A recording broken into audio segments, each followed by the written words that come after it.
So in part 4, what I'm going to do is I'm going to preempt that some of you are going to get the mathematics wrong and you're going to end up with a problem, and I'm going to preempt that and show you the symptom and the solution.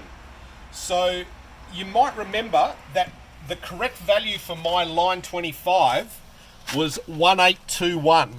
I've deliberately changed the last part of my line 25 to 1922. So the checksum adds up on the line because I've added one to that and one to that, but the checksum on the file is now wrong. I've now saved that to the powertrain control module.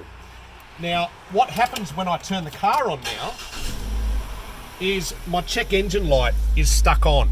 So you can see there, I've got my check engine light on. So if you've found yourself in this situation, you may be in a little bit of a panic because you're going, what the heck is going on? Have I bricked my car? What's happened? I'm going to show you what's happened, and I'm going to show you the solution.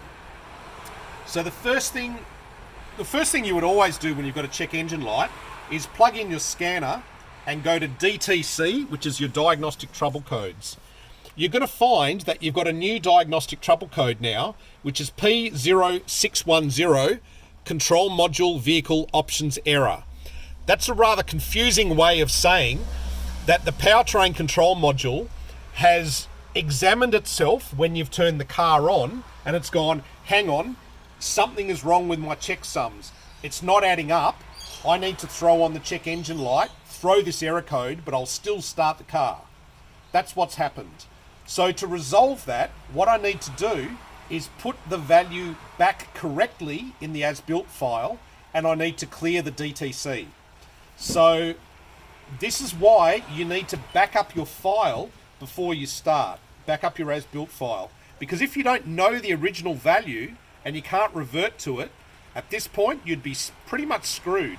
You'd have to find someone with the same car as you, with all the same options, and get them to tell you what the options are.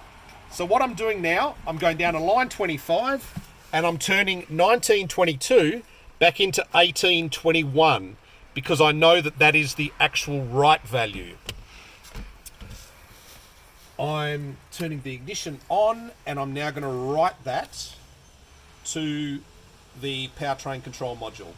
You can see there it said blocks programmed successfully. Please cycle the ignition off and then on.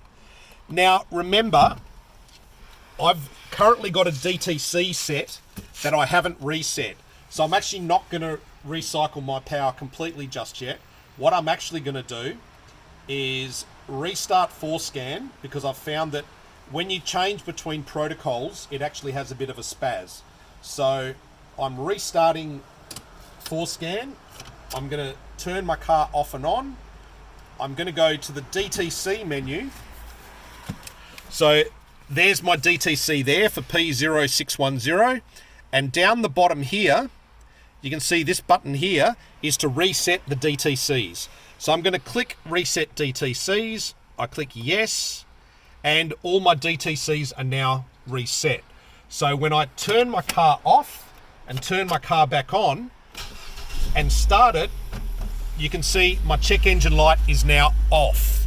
And that is because my checksum is correct and I've reset the code. So there you go. That's a common problem that I'm pretty sure some of you are going to have.